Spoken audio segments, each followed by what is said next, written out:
Alright, here we go. First recap. So, thumb placement.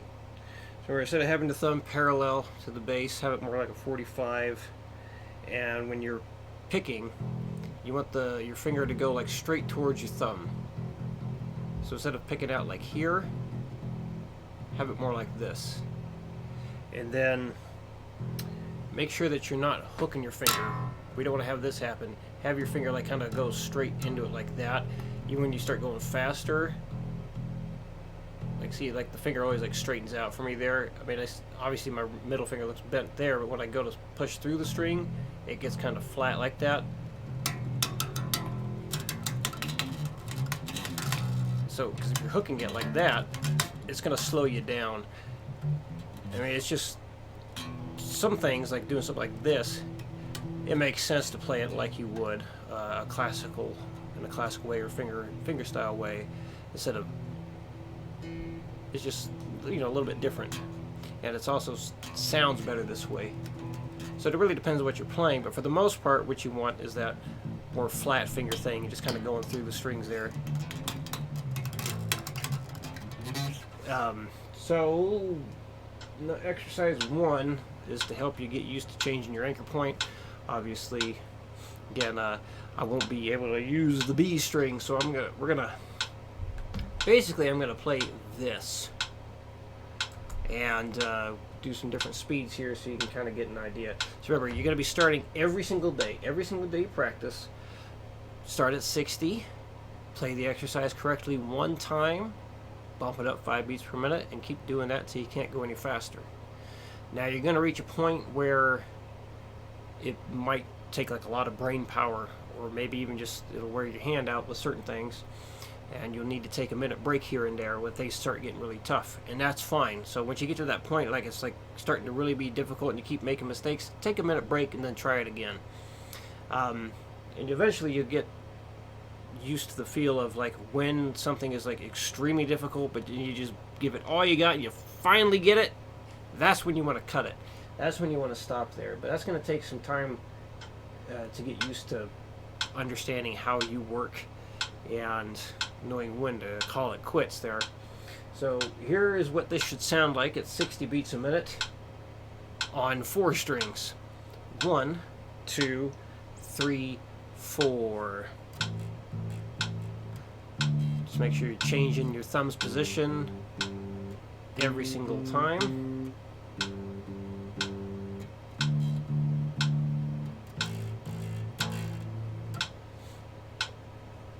Here it is twice as fast. 120.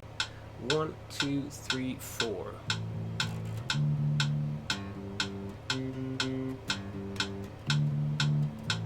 You notice with my left hand here, I'm having my thumb go over the top to help get with additional muting. So I know your neck is bigger, so that might not be the most practical thing, but one thing that's nice when you are changing your anchor point, like the back side of my thumb here is muting those lower strings. So muting on the bass is a very important skill to learn. So a lot of times it's the back of my thumb that's doing the muting, but I also like to have my left hand go over the top as well. It kind of like added insurance there to make sure things come across as clean as possible. And that's one thing a lot of bass players neglect, is making sure that they can mute very, very well. And being able to have nice clean bass lines is going to be very helpful in the whole recording process you're going to do. Here's 160. 1, 2, 1, 2, 3, 4.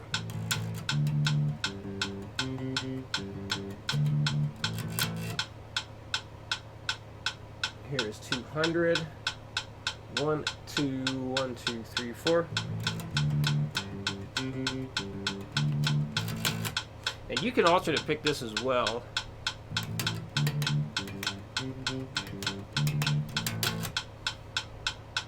But the big thing here is just focusing on your string transfers, your string transitions, and you're changing your anchor point. Here's 240. Just alternate this one.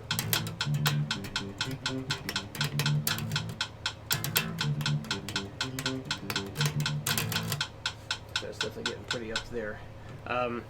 Certain things, when you're playing, you might find like maybe it's not the best idea to constantly change your anchor point over and over and over again. It really depends on what you're playing. Because let's say you're playing something where like you're constantly going back and forth between two strings. Like you definitely don't want to have your thumb jumping back and forth over and over again. Something like that. I'm not going to have my thumb jump up just when I go to hit that one note up on the G string there.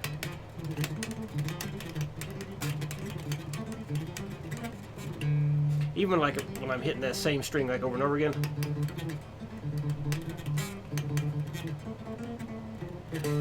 I'll keep my thumb just on the A string as an anchor point. But again, the point of this exercise is just to get you used to jumping string to string with the anchor point. And so this way, when you need to do so, you'll have the ability. So yeah, get it as fast as you can. Just remember, focus on clarity too. So that kind of ties in with the whole, play the exercise correctly one time before going up. So only perfect practice is going to help you. Practice makes perfect is a load of baloney. Because you can be practicing with tons of mistakes all the time, and you're not going to get anywhere. Because if you don't address the mistakes as soon as they happen, you're not going to get any better. You're just going to be good at making mistakes a lot. So anytime a mistake happens, address it immediately. So let's say, when you get faster, let's say for some reason you're just going from the anchoring on the A string to the D string. That's where you keep screwing up on this particular exercise. So instead of just like continually going through it again and again and again, stop as soon as a mistake happens, start the exercise over. At the same speed though. You don't need to move the metronome back down to 60. So let's say you're at 120, you make a mistake, stay at 120. But let's say you start the exercise over again, and it takes 3 times, and the same mistake still happens. So instead of starting over after that, just focus on transferring. Just transferring from the A string to the D string. Just focus on that. Do that several times until that starts to become comfortable, and then go do the whole thing again.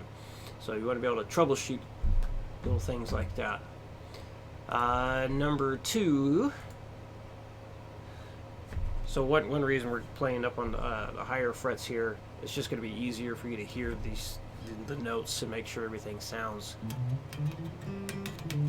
correct. So when I practice alternate picking stuff, I tend to use my middle finger, so it's going to look opposite here when I'm demonstrating this stuff, but it should sound the same. So you'll be using the index finger because you said that feels more natural to start with there. If I'm doing like single finger stuff, I'll end up using my index finger. But I think because when I learned or started doing a gallop a certain way, I kept using my middle finger first. So it's kind of like a habit thing I picked up, and I just kind of stuck with it. It's like, okay, well, I just feel more comfortable starting with the middle finger when doing the alternate picking stuff, so I just kind of went with it. So anyway,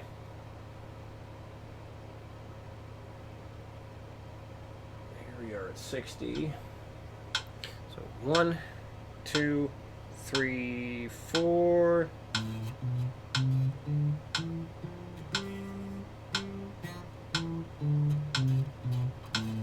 So like right here, what I'll end up doing is I'll transfer the anchor point to the A string,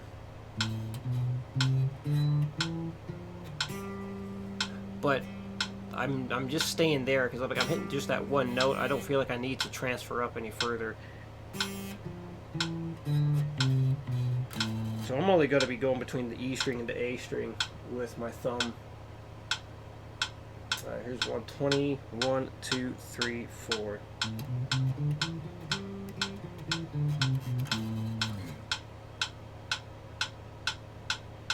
60, 1, 2, 1, 2, 3, 4.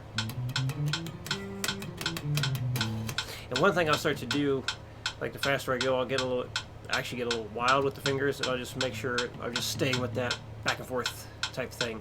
So I might be a bit more subtle in slower speeds, but then when I get faster, I'm just like letting them fly a bit more. So you'll notice as you get faster, your fingers might want to do a little bit different things.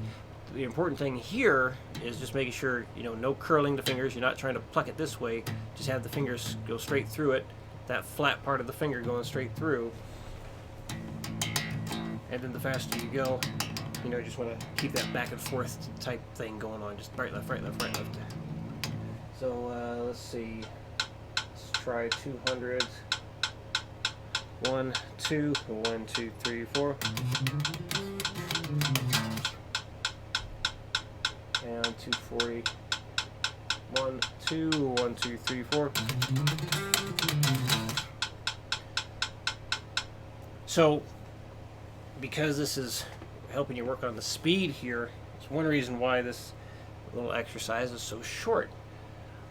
Because we can't sprint for long durations of time. And the same thing applies to playing music stuff. You can't expect yourself to play your fastest for long periods of time, the little burst things. So, as I mentioned today, there is absolutely a time and a place to do more endurance type stuff, higher repetitions and whatnot, but we'll talk about that later. Got to do one thing at a time. So that's really it, just as far as exercise stuff. So every day start at 60. No matter how fast you get, always start at 60. But I will say this, like if you're getting something up to like 250 and beyond, let me know. And then we can, like I said, a little update for you. And the tips regarding writing the bass stuff, like following the kick and the snare. So you can just follow the kick for certain things. Sometimes you want to follow the kick and the snare. A lot of times I will accent notes, or like I'll accent on the snare with like the fifth interval. That's a common thing I like to do. But again, you don't always have to accent with a different note when the snare happens. You can still just hit the root note or do kind of a scale type thing. But yeah, if you can email me like parts of songs, like things that you're working on, like here's a good idea. How about this? Email me the bass stuff that you do have written, and we can take a listen to that and kind of talk about what I'm hearing and maybe offer suggestions if you'd like. And then email me some stuff that doesn't have any bass yet that you plan on writing soon, and we can talk about, what I'm thinking of when that stuff happens. So you don't have to email it right away. You can just do it, next week or just whenever you get a chance. But if you have any questions whatsoever, let me know, and I will see you again in 1 week.